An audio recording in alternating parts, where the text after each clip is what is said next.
to Musicare, oh team Musicare, the soulful music cuisine.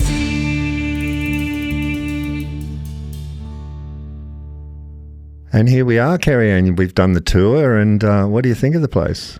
Amazing. It's just so vibrant, colourful, energetic. You've created beautiful spaces and studios that reflect the uniqueness of each of your students that come. I think it's very special. It's a very special space. Yeah, it's come a long way in 5 years. We've been really, really excited, and it's been all planned. It's been a plan, and assembling the right team's been the secret. And great to meet some of your team today. You've really brought those people alongside you that share your heart for what Musicare is all about. Well, I guess, and as a politician that you are now, bringing together people is what it's all about, and leading those people. Yes. So I guess in many ways we're kind of similar, and we were only just talking before leading up to this about how we've sort of had similar parallel journeys over the last 12, 15 years. Yeah. And in business, in personal. Yes. And but I didn't go into politics. Oh, I think you're right where you're meant to be, Dan. I think I am, and I'll just sit back and commentate and prod every now and again. And encourage. Yeah, yeah. But yeah, no, look, and as it said in your profile, you've been on this journey, and you've wanted to serve the community for 10 years, and you've never given up, and I think that's reflects exactly what we're all about here at Musicare, and that's everybody's journey. Just never give up, and you'd have to agree with me there. 100%, and I've watched closely and journeyed with you through the ups and downs that you've had, Dan, and admired how you've never given up when there's been challenges, whether it's with council or finding the right venue or having to move, and through NDIS and challenges with that, and you've never given up to see your dream of Musicare and what you've created here, to see participants launch into their secret magic through music. Yeah, it's funny, like I went to your previous the previous member and a few other people in the previous government 5 years ago, and I told them about Team Musicare and what it was going to, what I thought, and I had a couple of meetings, and it was like, Dan, we've heard all this before, it's like we've run out of money, COVID, there's nothing left, but you'll be good, you'll do it yourself, we know you will. So it kind of encouraged me, which was good. So I kind of went to say, can you guys help me? Let's do this. This is really going to be awesome. But having that said no to me only gave me more of a drive to do it. And so that's kind of where we are here now, 5 years later. It's like, I'm so determined to make this work, yes. Not to prove a point, but probably to prove a point to me. And I would think it would be the same to you. Did you have a drive where you had to prove to yourself that you were good enough to do this job? This is a personal question. I mean, were you driven? Did you really want this job to really serve the community at no matter what cost? Yes and no. For me, it's been my journey through nursing and advocating for people at that one-on-one level, then through Palliative Care Queensland. I've had roles, Vice President of Palliative Care Queensland, fighting for funding for Hummingbird House, Children's Hospice at Chermside, and seeing that I had been given incredible opportunities to meet politicians, blue, red, green, in between, advocating for services such as Hummingbird House, or whether it was for more funding in palliative care. And those opportunities and skills gave me the confidence that, I could represent my community. And for me, I've been born in Redcliffe, so it was about serving a community I've been born into, and I've volunteered in many different organisations. And then the opportunity came to put my hand up for Redcliffe at the by-election, I knew I wasn't going to win that by-election because it goes against government, but I ran to bring political healing. And from that point, the determination came. Yes. In the loss, that made me more determined that I really believe there was a sense that I'm meant to be doing this. And so even in the subsequent losses, 5 more elections, I kept losing. I thought, I'm going to be determined. I'm going to run until I win. And for you, Dan, in your journey, well, the no's made you even more determined. Well, it does, and that's what we teach here. You know, it's not so much the no's and the rejection, but, you know, if somebody says you can't do something, then let's prove them wrong. Yes. Or let's have a really good go at it. Yes. And that's what it's all about. Yeah. Now, you were born here in Redcliffe. Yes. And you were born at Redcliffe Hospital. Yes. And your kids were born at Redcliffe Hospital. 2 of my 4. 2 of your 4. 2 of my 4. And I'm assuming some grandchildren will be shortly as well, potentially. Totally, yeah. And the word is getting out. Is it? Oh, Yeah. Okay. I haven't heard anything yet. Yeah, Okay. yeah. So Grace and Kenny. Oh, my God. Really? Yep, I'm going to be a grandma. When? It's the January 2026. Is this a public? Yes, it's public knowledge. And I'm the last to know. Oh, well, I didn't see that Facebook post. not allowed to post it on Facebook. Oh, okay. No. There you go. But I'm telling you now live on That's beautiful, podcast. live on podcast. So it's out now. What's the new gig like? Is it scary? Is it scary? It's overwhelming. I explain my role as an amazing privilege, immense privilege in one hand, and immense responsibility in the other hand. And some days, if I'm having a cup of tea with the governor, immense privilege. But most days, immense responsibility. People coming into my office needing housing, needing help with QCAT, needing help with QBCC, going through domestic and family violence. So that immense responsibility that you're given as a state member to connect people with the right services and support them as best you can. And then obviously Parliament, our parliamentary duties, sitting in Parliament, debating, giving speeches, advocating to ministers for funding that we need here for transport, better roads, schools, hospitals. How do you get your time back? How do you switch off?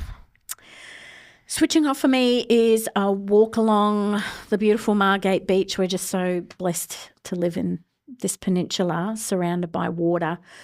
For me, a morning walk, being able to start the day in a quiet space and centering yourself, and family time for me. Dan? Yeah, I know that you mob are very tight. We are a tight mob. You are very tight. So tell me, with this, with your job now in Parliament, does that? How many times a year do you sit? Is it for a period of time? Is it a regular thing? Can you just give our listeners just a quick ballpark deal on how that works? So the sitting week number is set by the Premier, and this year we're sitting for 12 weeks. It usually ends up being around once a month, but we've just had winter break. So July we have something called budget estimates that's currently happening at the moment, and that is a 2-week period in July, so not sitting formally as Parliament does, but budget estimates happens on top of those 12 sitting weeks. What that looks like, it's Tuesday to Thursday or Friday, again set by the Premier, how many days we're going to sit, but generally it's Tuesday, Wednesday, Thursday. During budget we actually sat an extra day, and that might look like 9:30 a.m. till 1:30 a.m. So in December last year the Premier had a very big agenda about passing the Making Queensland Safer laws. Yes. So we actually sat for 2 days in a row till after midnight until those laws were passed. Have you got any? Are you scared of the Premier? Is he a scary boss? Not at all. Is he a really cool guy? He is a man I deeply respect. Yep. So I'm not fearful of him, but I deeply respect him. Yep. And I think David Crisafulli as a man is very warm, very genuine. He's highly intelligent and deeply committed. I like it that he's young. The betterment of Queensland. He's got a vibe. He's got that young energy, and I think we need it. Yes, and he's very disciplined. He's up at 4 a.m. What is he? every day. What was his career? Is he a lawyer or is Journalist? Journalist. Journalist. Really? Where did he work?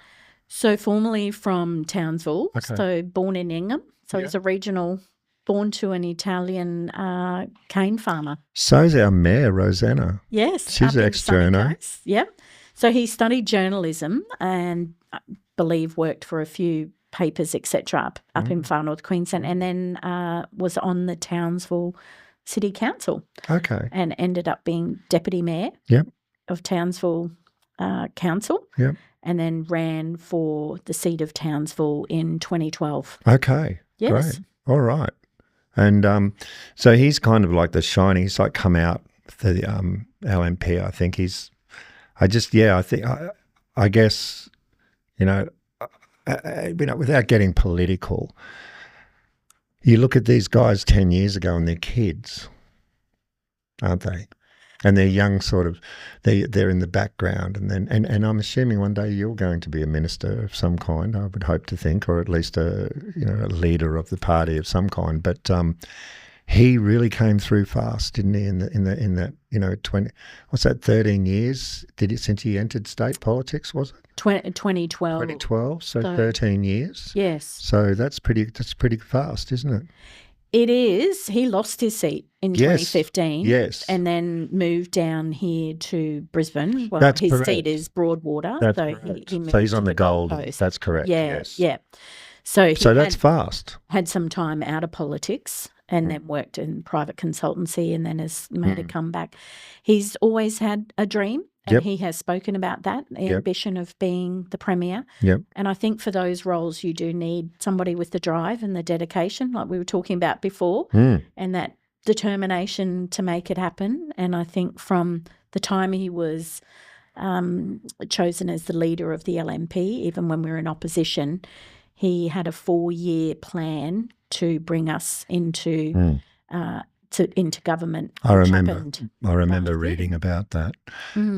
When you take an idea to those guys, like your leadership group or the people that make the decisions, are you nervous about that when you take something from the community? Are you enthusiastic and sometimes they just go, oh no, sorry, Kerri-Anne, come back, try that again, or if there's a concern from our community in Redcliffe and you want to say, look, I need X amount of dollars to do something like that. Do you get excited about doing something like that, or do you get nervous? I do get excited about posing ideas and suggestions that are going to improve our Redcliffe community, and I can give you an example. Yes. So obviously housing is huge here in Redcliffe. Yes. And we have seen the increase of people sleeping rough in our parks and beaches, and an idea that I've taken to our housing minister, Sam O'Connor, is around having a dedicated camping space, which has been done very successfully in other parts of Australia. So Great. Backyard Project, you might remember it from Newcastle. So the Newcastle Council and New South Wales State Government partnered, actually created a dedicated camping space. I remember having a conversation with you about a month ago about this, and you were mentioning these people, and I was writing them down, and I did research that crew in Newcastle. Yeah. What a great idea. Fantastic. And I think it's awesome. I think that there's showgrounds or something or somewhere or a church or something should have that space. So I've pitched that idea to the housing minister, have met obviously with one of his senior advisors, somebody from the department. I've written a letter to council because obviously we'd need council, state government. So that idea is progressing, and whether that will be in Redcliffe or in somewhere in the city of Moreton Bay. And so I'm not afraid to approach ministers. Right. And obviously money, there's not a limitless bucket of money, unfortunately, Dan. We wish there was a limitless bucket, but within the budgets that we do have, what can be done to improve the lives of those that are disadvantaged and at risk. And that's great. And so what is your what is your biggest plan for Redcliffe? What is your biggest number one vibe you got going on in the next 3-4 years that you want to achieve? Redcliffe Hospital. So it's the centrepiece of our community. We're very lucky to have a hospital in the centre of our electorate. Obviously, we needed extra beds and we needed them built 5 years ago. But to your listeners, we are 1,000% committed to seeing that new tower built. So another 210 beds built. Additional car parking that will go out to tender in the next couple of years. In the next couple of weeks. But the redesign process is happening at the moment. Was that? Let's not cut around. Was that the big thing that you guys did? You guys decide that there was too much waste going on, and that you just wanted to redesign the thing and it be a bit more practical?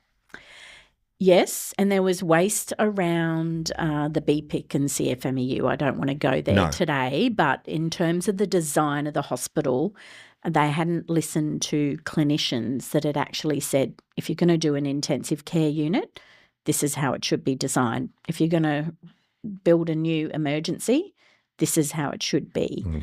And there were concerns flagged that if you don't design it right from the beginning, you then end up actually having more staff.